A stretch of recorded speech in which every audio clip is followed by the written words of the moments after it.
Good morning. Well, back out here on the Frosty farm. Got the ducks down here. They're all eating. So they seem pretty happy this morning. The little pond's got a little ice over it. It's starting to go down again. We need a rain soon. I'm going to talk a little bit about mental health today. I'm going to talk about stress.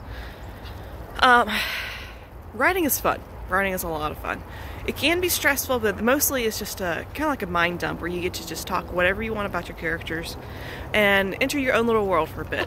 Now, editing, some people argue, can be a little bit more stressful. I actually like to edit. I find it easier than writing once you have the words actually on the page. Putting them together, creating some sort of order with them. I enjoy that.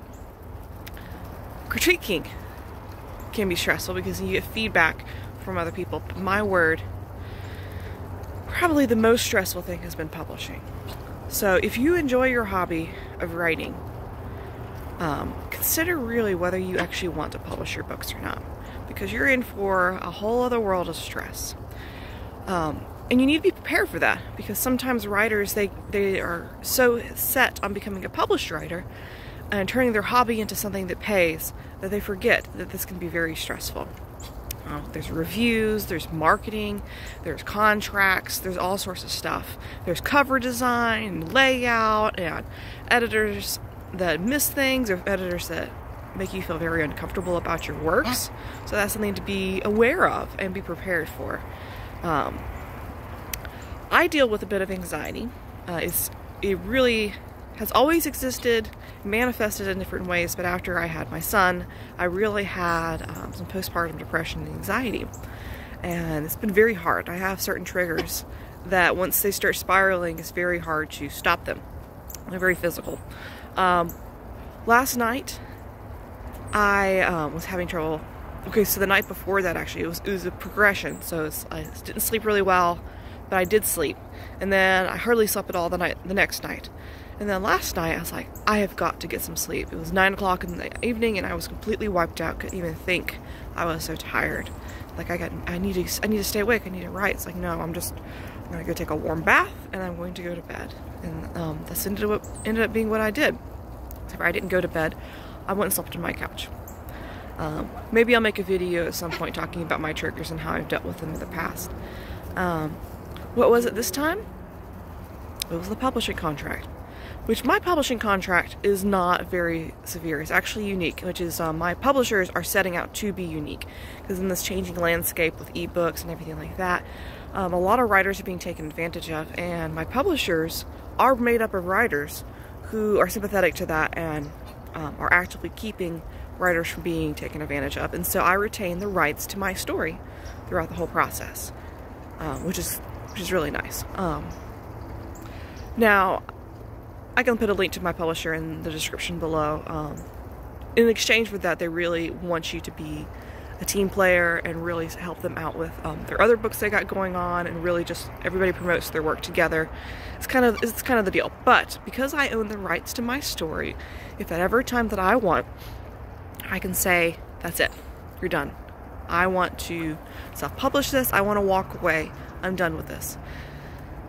Which is different from my other publisher. Because my other publisher did have the rights. They had final say. They had this, they had that. And yes, they sought my input for stuff, but when in the end, it was up to them what would happen. And they went bankrupt. And so I had to request the rights to my manuscript back from them. Now, thankfully, because we weren't very far in the publishing process, that was easy.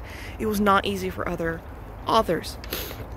They had to file for bankruptcy, and since those rights were considered an asset, sometimes the company can hold on to the rights. Even though it says in your contract that your rights will be given back to you, sometimes they can hold on to the rights as an asset to the company, because one of the first things they do in bankruptcy is see if they can keep the company going so you can pay back your debts. And if that's an asset, then they can hold on to it. So that's something to be aware of as an author. So since my publishing company does not own the rights, they never have, which is very, very strange. So I don't think many people are going to find a deal like that. I'm safe from that. But because I have had this previous bad experience, and before that I got stuck into a vanity press trap, I was very concerned. You know, I told my husband last night, I feel like a battered wife, and then I've come back and I'm asking for more. And that's true. That's how I felt. That's how I felt in the moment. And so just having him to talk through this, it was good. It was good. But what do you do? Because if you're going to publish your books, if you're going to write a story and get your story out to the world, you have to trust somebody, whether that's be your editor, your cover design, your distributor, you know, whatever method you use, you have to trust somebody. When your trust has been burned, it's very hard to trust again. So I think the point of what I'm trying to get at is about fear. And yes, my publisher is still in a position to screw me over. They have the first dibs at the finances, so any books that they sell, they get to see the books. They could lie and hide their books. That's a way that they could cheat me. They could not deliver. Like I have a launch party coming up. They're supposed to be bringing the books. They could not deliver on their promises or destroy my cover. There's all these different things they could do that would screw me over as an author. But I have to trust somebody. And that's very hard for me because of being burned several times. So I'm not going to let my fear decide what my fate is going to be. And I think that's the most important part, because I know how to fail. I might not know how to succeed. And that's something important to know too, is we all pretend that we know how to become a bestseller, how to do this, how to do that. Yes, you can become a bestseller at Amazon. That's not the hardest part. But becoming bestseller, like selling millions of books, I don't know if anybody knows how to do that. That's just one of those things that just sort of happens. I don't know how to succeed like that. I don't know how to make it big. I do know how to fail. And that is to stop trying. To say, forget it, it's not worth it, I'm not going to pursue this any longer. And to back off. And I'm not willing to do that, because I'm not going to let my fear determine where my life goes and what my fate's going to do.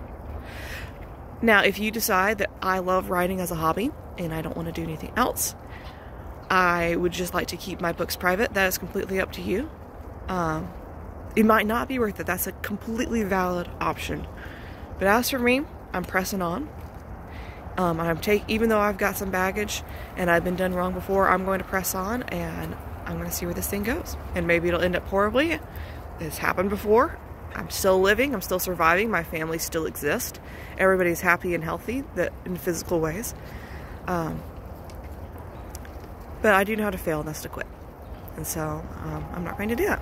I'm going to keep going, and we're going to see what happens at the end.